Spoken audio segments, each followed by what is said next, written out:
Hello, my fellow learners. Welcome to the Syntax Surfers. So, by now, you must be curious to actually create and execute programs in C++. But there are some fundamentals you need to know before you can actually write even the most elementary programs. So, let us start with the basics. Firstly, character set. Like any other programming language, C++ has its own character set. Here we can see the character set for C++. And the white spaces are ignored by the compiler. Now coming to the tokens. जो भी मैंने आपको सी programming में भी बताया कि token क्या होता है, सबसे smallest unit of a program जिसमें हम उसको ब्रेक कर सकते हैं कि उसके बाद उससे शॉर्ट यूनिट हमें नहीं मिलेगी. जैसे कि कीवर्ड्स, आइडेंटिफायर्स हो गए, कॉन्स्टेंट्स, ऑपरेटर्स, पंक्चुएटर्स. पंक्चुएटर्स एक न्यू टर्म है, इसे हम अपकमिंग चैप्टर्स में समझेंगे. नाउ कीवर्ड्स, हमें पता है कीवर्ड्स होते हैं जिनके प्री डिफाइंड मीनिंग्स होते हैं और इनको हम आइडेंटिफायर्स की तरह यूज़ नहीं कर सकते क्योंकि इनको हमारा कंपाइलर अपने जो उनकी डिक्शनरी या फिर हम कह सकते हैं लाइब्रेरी में जो उनका मीनिंग डिफाइंड है उसकी तरह ही इम्प्लीमेंट करता है. There are some new keywords in C++ like friend, virtual and class etc. You can see all the keywords here. Now coming to the identifiers, we know identifier is name of variable, function, arrays, class etc. और identifier के rules भी हमें पता ही हैं कि उनके उसमें हम लेटर्स भी यूज़ कर सकते हैं, डिजिट्स, अंडरस्कोर भी यूज़ कर सकते हैं और फर्स्ट लेटर हमेशा लेटर या फिर अंडरस्कोर होना चाहिए, कोई भी डिजिट हम यूज़ नहीं कर सकते. स्पेशल सिंबल्स और ब्लैंक्स अलाउड नहीं होते हैं आइडेंटिफायर के अंदर. कीवर्ड्स भी नहीं यूज़ कर सकते और अपर केस और lower case both are allowed, but दोनों को हम अलग अलग कंसीडर करते हैं. Now coming to the constants. Constants वो क्वांटिटी होती हैं जो कि जिनकी वैल्यू प्रोग्राम के थ्रू अनचेंज रहती है. जैसे कि हम वेरिएबल को चेंज कर सकते हैं लेकिन कॉन्स्टेंट कभी भी चेंज नहीं होता. और हमने सी में पढ़ा है कि कॉन्स्टेंट्स दो टाइप के होते हैं, वही numeric constant, character constants. And numeric constants आगे दो टाइप्स के होते हैं एंड कैरेक्टर कॉन्स्टेंट्स भी आगे फर्दर दो टाइप्स के होते हैं. If you want to study this in detail you can check the video about basics of C programming. Data type. It is a finite set of values along with a set of rules for permissible operations. मतलब कि इसके अंदर एक set of values होता है जिसमें कुछ rules होते हैं कि किस टाइप के ऑपरेशन उस पर परफॉर्म किए जा सकते हैं.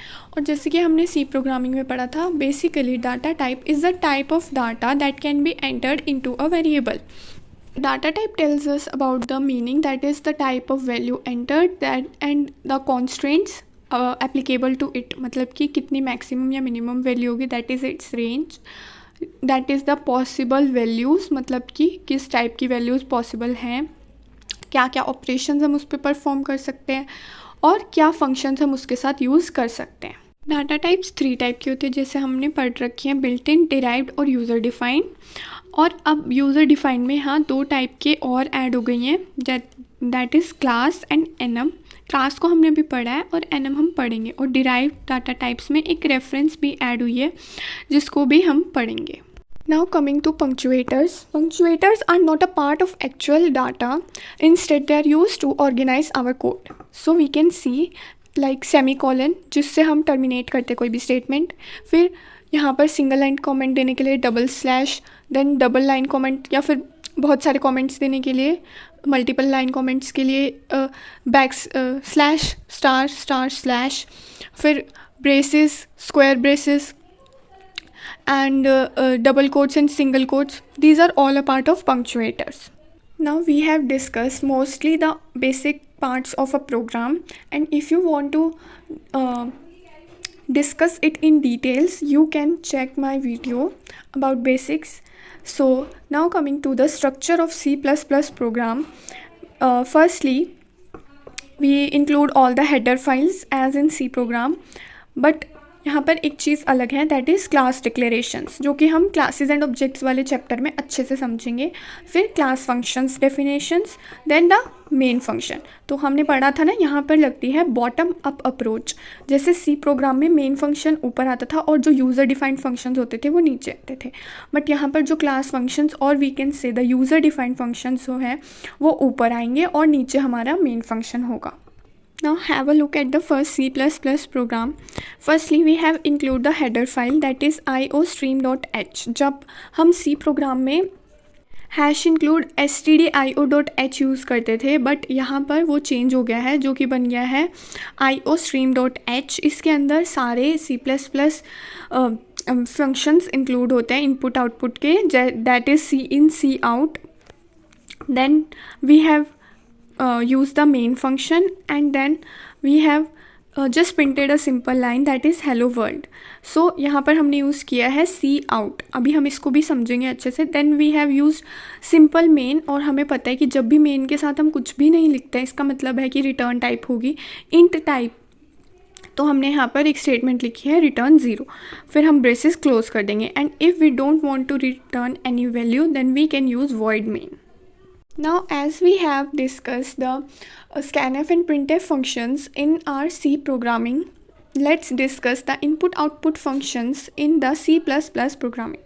So, in C++, we do not use scanf and printf. Instead, we use cin and cout. Cin and cout functions are provided in the iostream library, and they are used with the help of extraction and insertion operators. The sign of insertion operator is these two less than symbols, and the sign of extraction operator is two greater than symbols. So what is standard input? When you type something on the keyboard और फिर वो हमारे उस पर compiler as उसको input accept कर लेता है, एज अ डाटा एक्सेप्ट कर लेता है, तब हम उसे बोलेंगे स्टैंडर्ड इनपुट. एंड जब भी हम कुछ भी हमारा जो आउटपुट है उसको रन करने के बाद स्क्रीन पर, टर्मिनल स्क्रीन पर देखते हैं, उसे हम कहेंगे स्टैंडर्ड आउटपुट. तो इंसर्शन ऑपरेटर को यूज़ करने के लिए हम पहले लिखते हैं सिंटैक्स में c out, then the insertion operator, then the variable we need to print. And फिर अगर हमें कोई और भी वेरिएबल्स प्रिंट कराने हैं, उनको भी फिर सिमिलरली एक और इंसर्शन ऑपरेटर लगाएंगे. देन वेरिएबल एन तक हमें जितने भी प्रिंट कराने हैं, हम उनको सबको इन द सेम वे लिख देंगे. इसको पुट टू ऑपरेटर भी बोलते हैं और आउटपुट ऑपरेटर भी बोलते हैं. और अगर हमें कोई वेरिएबल की जगह कोई स्ट्रिंग लाइन प्रिंट करानी है, तो हम उसे डबल कोट्स में लिखते हैं. Now coming to the extraction operator. It is commonly refer to as the input operator, क्योंकि हम इसे इनपुट एक्सेप्ट करने के लिए यूज़ करते हैं. और इसके अंदर सेम वही कि सी इन लिखेंगे हम पहले सिंटेक्स में, फिर वो extraction operator, then the number of variables with the help of more extraction operator, जितने भी हमें प्रिंट कराने हैं उसके अकॉर्डिंग. इसके सिंटेक्स में भी हम पहले लिखेंगे c in, then the extraction operator, then the variables जिसके अंदर हमें वैल्यू एक्सेप्ट करानी है. तो सी इन क्या करेगा, कीबोर्ड से वैल्यू लेकर उनको राइट असाइन करता जाएगा. इसको हम गेट फ्रॉम ऑपरेटर भी बोलते हैं. Now coming to the get C H and clear screen function. They are present in the conio.h header file. conio means console input output. It is a way to format our input and output. But how, जब भी हम कोई भी अपना code run करते हैं, तो क्या होता है कि वो बस एक सेकंड के लिए भी मतलब रुकता नहीं है और फिर वापस हमारे एडिटर पे आ जाता है. बट हम इतने से देर में तो अपने आउटपुट को नहीं देख सकते, तो इसलिए हम यूज़ करते हैं गेट सी एच फंक्शन. इससे क्या होता है कि हमारा की जो कंपाइलर है वो वेट करता है एक की के प्रेस होने का to return to the editor. और जिन्होंने वो सी प्रोग्रामिंग अच्छे से पढ़ी है, तो उनको पता है कि गेट सी एच वैसे तो यूज़ होता है to accept a character from the keyboard. तो जब हमने यहाँ पर इसको किसी वेरिएबल में रिटर्न नहीं कराया, then it will be simply discarded. And the clear screen function, it is used to clear the previous output when we again run the code. As in C programming, we discuss two type of input output, that is formatted and unformatted. So for unformatted input output, there are some types of operations, that is operators and functions. So operators तो हमने पढ़े already, insertion and extraction. अब हम functions पढ़ते हैं for unformatted input output operations, that is gate function. इसमें हम एक कैरेक्टर रीड करवा सकते हैं एक टाइम पे. तो उसके कुछ टाइप्स हैं, हम देख लेते हैं. जैसे यहाँ पर हमने गेट कैर लिया है, यहाँ पे कैर से मतलब है जो भी हमारा कैरेक्टर का वेरिएबल होगा हम उसका नेम यहाँ पर दे देंगे और फिर जो भी हम कैरेक्टर टाइप करेंगे वो सिंगल कैरेक्टर इसको असाइन हो जाएगा। अब हम यहाँ पर गेट खाली छोड़ देते हैं या फिर वॉइड लिखते हैं, वॉइड का मतलब भी ब्लैंक ही है। तो फिर क्या होगा, हमें उसको किसी वेरिएबल में उसकी रिटर्न वैल्यू को असाइन करा देंगे, जिससे कि जो भी वैल्यू हम टाइप करेंगे वो हमारे इस वेरिएबल में स्टोर हो जाएगी। Now coming to the put function, it is similar to the put ch function. अगर हम यहाँ पर सिंगल कोट्स में कुछ लिखेंगे एक करेक्टर तो वो डिस्प्ले हो जाएगा, और अगर हम विदाउट एनी कोट्स सिंपली उसका वेरिएबल नेम लिख देंगे तो वो हमारा उसकी वैल्यू डिस्प्ले हो जाएगी।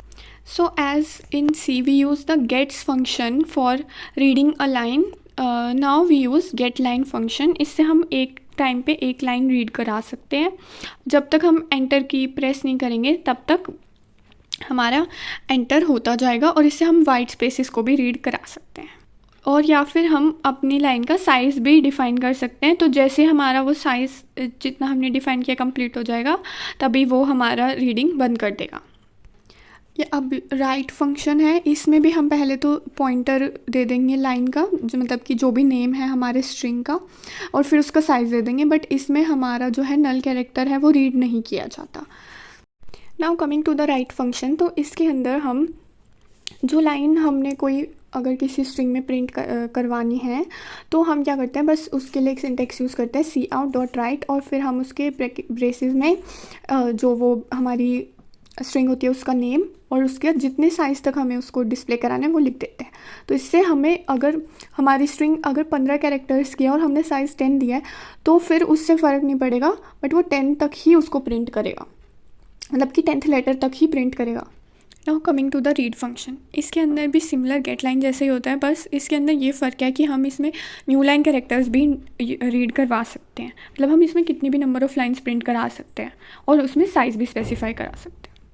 Now we can also format the input and output in our program using either using the iOS functions or flags or manipulators.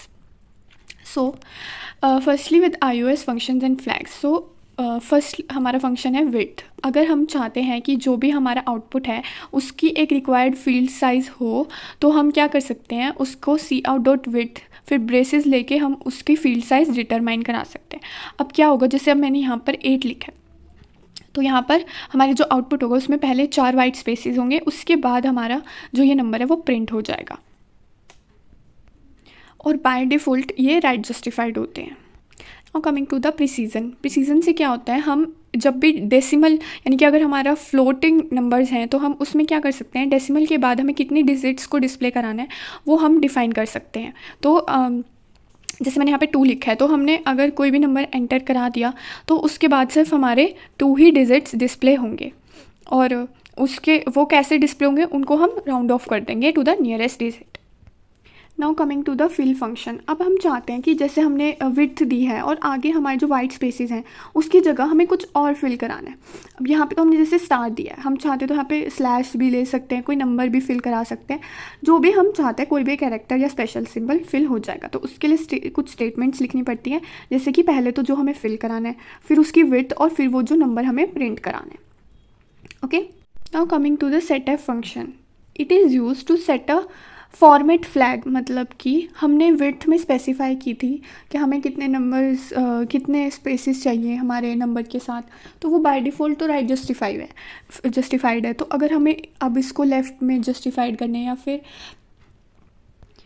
फिर हम चाहते हैं कि हमारा जो नंबर है वो फ्लोटिंग पॉइंट में आए, तो हम उसके लिए क्या कर सकते हैं, सेटअप फंक्शन का यूज़ कर सकते हैं। उसका सिंटेक्स होता है cout.setf, और ब्रेसेस में हमारे 2 आर्ग्यूमेंट्स होते हैं। पहला आर्ग्यूमेंट क्या होता है, हमारा जो है वो फ्लैग होता है, और दूसरा हमारी बिट फील्ड होती है, मतलब कि हमें कितनी बिट चाहिए और हमें क्या फ्लैग यूज़ करना है। अब वो कैसे करते हैं हम अभी समझते हैं।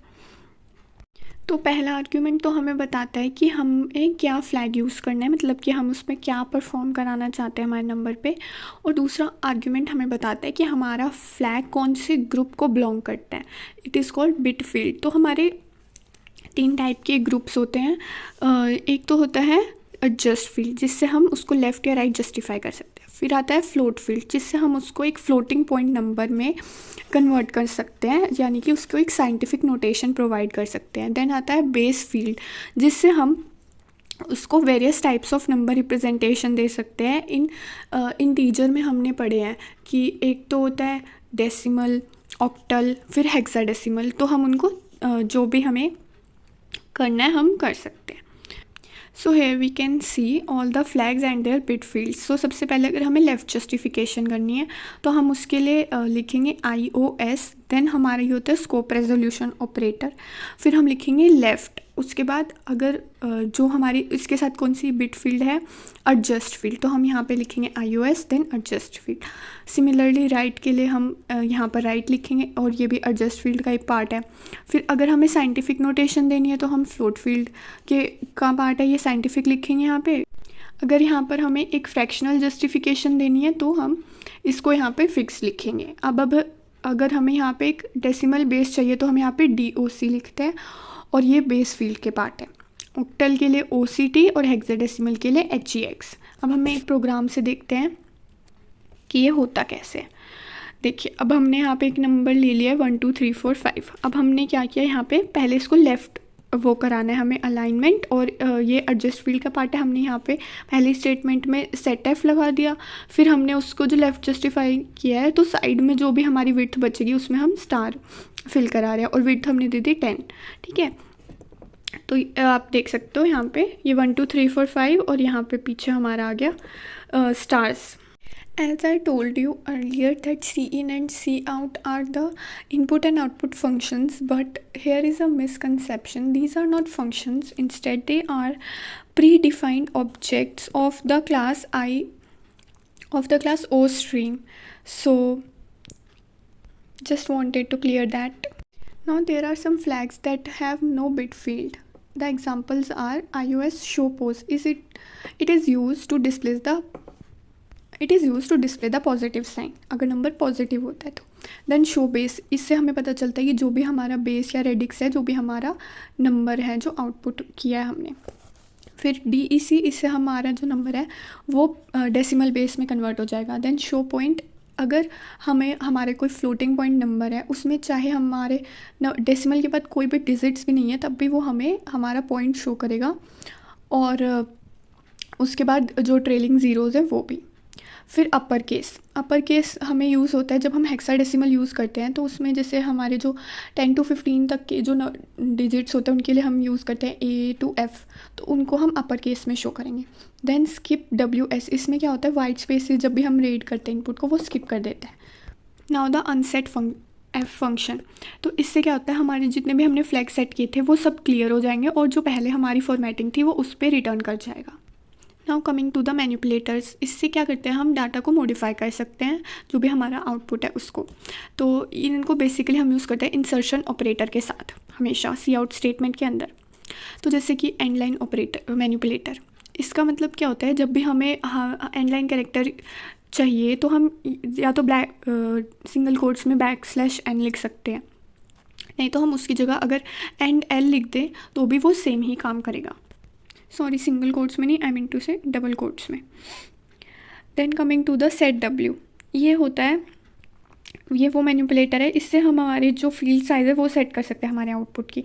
अगर जैसे हमने उसमें किया था विड्थ फंक्शन में, तो हम ऐसे ही मैनिपुलेटर का भी यूज़ कर सकते हैं फील्ड की विड्थ सेट करने के लिए।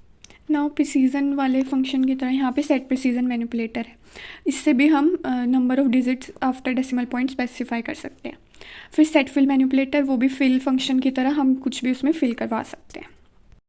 Coming to the reference variables, तो जैसे हमें अगर कोई एक वेरिएबल है उसकी एक कॉपी चाहिए जिसका नेम डिफरेंट हो, और वो जैसे जैसे हमारा वेरिएबल चेंज हो उसके साथ साथ चेंज हो जाए, तो हम रेफरेंस फंक्शन या ऑपरेटर का यूज़ करते हैं।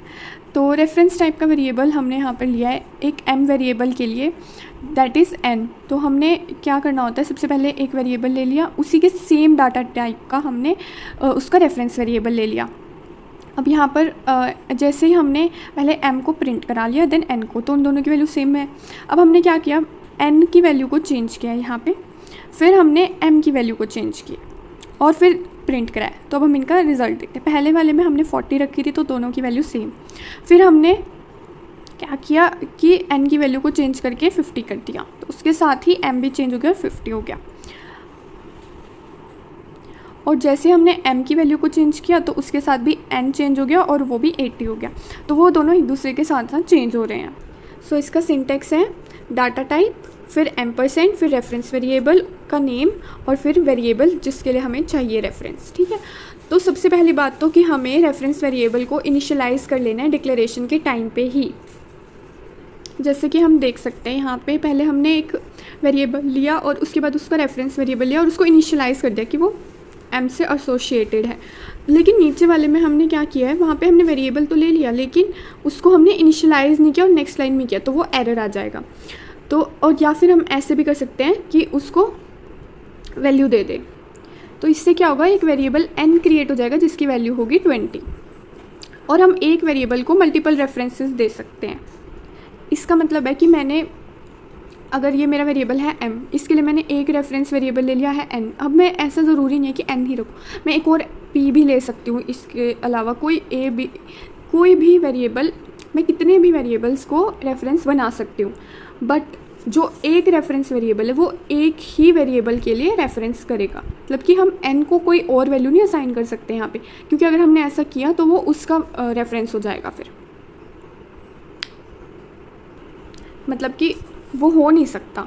अगर हम एक वेरिएबल को, एक पर्टिकुलर वेरिएबल का रेफरेंस वेरिएबल बना रहे हैं तो हम उसे दूसरे वेरिएबल का नहीं बना सकते हैं। तो उसके बाद हमारा पॉइंट है कि हम रेफरेंस के लिए एक पॉइंटर भी क्रिएट कर सकते हैं। जैसे कि अब यहाँ पर हमने एक वेरिएबल लिया है m और हमने उसका एक पॉइंटर वेरिएबल के लिए उसको रेफरेंस कर दिया।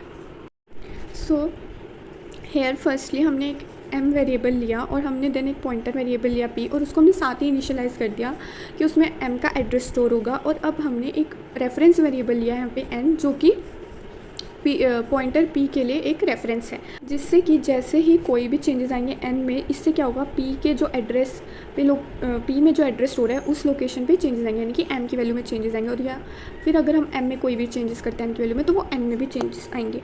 बट यहाँ पर एक चीज़ और देखने वाली है कि कभी भी हम एक पॉइंटर को कभी भी पॉइंटर वेरिएबल नहीं ले सकते किसी रेफरेंस के लिए, क्योंकि वहाँ पर एक बात है कि जब भी हम कोई रेफरेंस वेरिएबल क्रिएट करें, इसका मतलब है हम अपने ही वेरिएबल का एक दूसरा नाम रख रहे हैं, कोई वो दूसरी लोकेशन पे स्टोर नहीं होता। It acts just like a nickname for a person. तो अब मेन एडवांटेज क्या है हमारा यहाँ पे ये रेफरेंस वेरिएबल यूज़ करने का। हमने पॉइंटर्स पढ़े हैं सी प्रोग्रामिंग में, और हमने ये भी पढ़ा है कि जैसे ये स्वैप वाला हमारा वो था प्रोग्राम, उसके अंदर हमने एक फंक्शन लिया था वॉइड स्वैप। तो हम उसमें क्या करते थे, पॉइंटर वेरिएबल्स का यूज़ करते थे और उसके अंदर जब हम कॉल करते थे तो हम एड्रेस पास करवाते थे। तो यहाँ पर अब जो ये है, हमने ये रेफरेंस वेरिएबल यूज़ किया है, ये हमें एक ईजियर वे प्रोवाइड करते हैं हमारे फंक्शंस को कॉल करने का और उन फॉर्मल पैरामीटर्स के अंदर वैल्यू पास कराने का। This is also an example of call by reference and this one is also the example of call by reference. तो वहाँ पर हमने एड्रेस पास ऑन करा, अब यहाँ पर हम actual argument he pass on करा रहे हैं, और यहाँ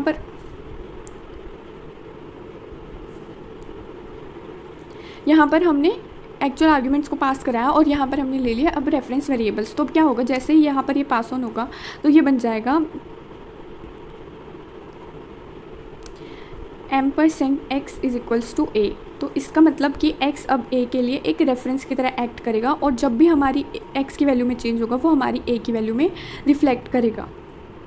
तो इससे इजी और हो गया, हमें ना तो कोई पॉइंटर वेरिएबल लेने की नीड पड़ी, ना ही यहाँ पर हमें एड्रेस पास ऑन कराना पड़ा, हमने जस्ट यहाँ पर एक्चुअल वैल्यू को पास ऑन करा दिया। Now we have discussed symbolic constant in C programming. They are use to make a symbolic constant, that is कि हम एक नेम यूज़ करेंगे अपने कांस्टेंट के लिए, ताकि हमें अपने प्रोग्राम में बार बार वो वैल्यू को ना लिखना पड़े और एरर्स ना आए। We have also done type conversion in the video about basics of C. Coming to the operators and expressions. So हमने operator पढ़ा है कि it is a symbol or letter that is used to do a specific operation, whether it is a mathematical, logical or relational.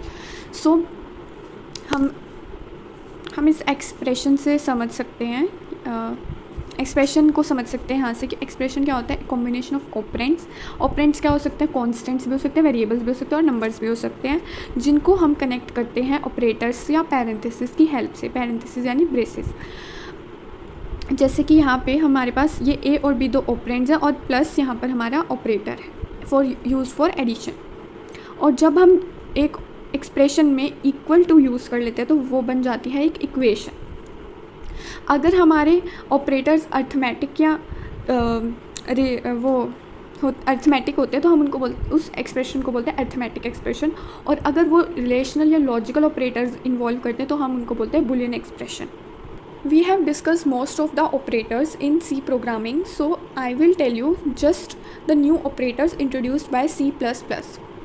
So हमने ये output operator और input operator पढ़ लिए हैं। उसके बाद एंड लाइन ऑपरेटर जो कि एक्चुअली एक मैनिपुलेटर है वो भी हमने पढ़ लिया है। सेट विड्थ भी हमने पढ़ा है। अब पढ़ेंगे हम scope resolution operator. In the last 5 operators we will discuss in the upcoming chapters. Programming में एक टर्म और भी यूज़ होती है, that is L values and R values. L values होती हैं बेसिकली जो हमें एक लोकेशन बताती है किसी वैल्यू की। तो इसका मतलब ये नहीं है कि हम यहाँ पे मेमोरी एड्रेस को रेफ़र कर रहे हैं, बेसिकली हम यहाँ पर रेफ़र कर रहे हैं इस वेरिएबल को, दैट इज़ एक्स। हमारे लिए यहाँ पर ये एल वैल्यू है और जो यहाँ पर हमारी जो एक्चुअल वेरिएबल की वैल्यू है ये हमारी R value, that is right hand side value. Now coming to the scope resolution operator. तो जब भी हम C++ में दो टाइप के वेरिएबल्स यूज़ करते हैं, एक तो ग्लोबल और एक लोकल। तो ग्लोबल वेरिएबल्स हमेशा मेन के आउटसाइड ही डिक्लेयर किए जाते हैं या किसी भी फंक्शन के, मतलब कि किसी फंक्शन के अंदर नहीं होते, वो हमेशा आउटसाइड द फंक्शन डिक्लेयर किए जाते हैं। और जो इनसाइड द फंक्शन डिक्लेयर होते हैं वो सब होते हैं लोकल वेरिएबल। तो अगर मैंने दो फंक्शंस दो वेरिएबल्स, एक लोकल है और एक है ग्लोबल, और उनका सेम नाम रख दिया, जैसे कि मैंने यहाँ पे m रखा हुआ है, तो फिर जब मैं उनको एक्सेस करना चाहूँगी या फिर प्रिंट कराना चाहूँगी तो मैं हमेशा लोकल वेरिएबल को ही एक्सेस कर पाऊँगी। तो अगर मुझे ग्लोबल वैल्यू एक्सेस करनी है then I can use the scope resolution operator. तो उसके लिए जो सिंटेक्स होता है वो होता है scope resolution operator then the variable name. तो उससे मैं अपने वेरिएबल की ग्लोबल वैल्यू एक्सेस कर पाऊँगी। And this scope resolution operator is also used in classes and objects to define the member functions which we will discuss in the chapter classes and objects. So by now we have discussed all the major basics of C++ and the new concepts that are introduced in this language. So what you have to do is just revise all these basics and the chapter regarding the control structure and union and array and strings. They are all as it is in C++. You can check out all the videos related to these concepts on my channel, and I have discussed all of them in detail. So after revising all these concepts, we can start with the main chapter, that is classes and objects.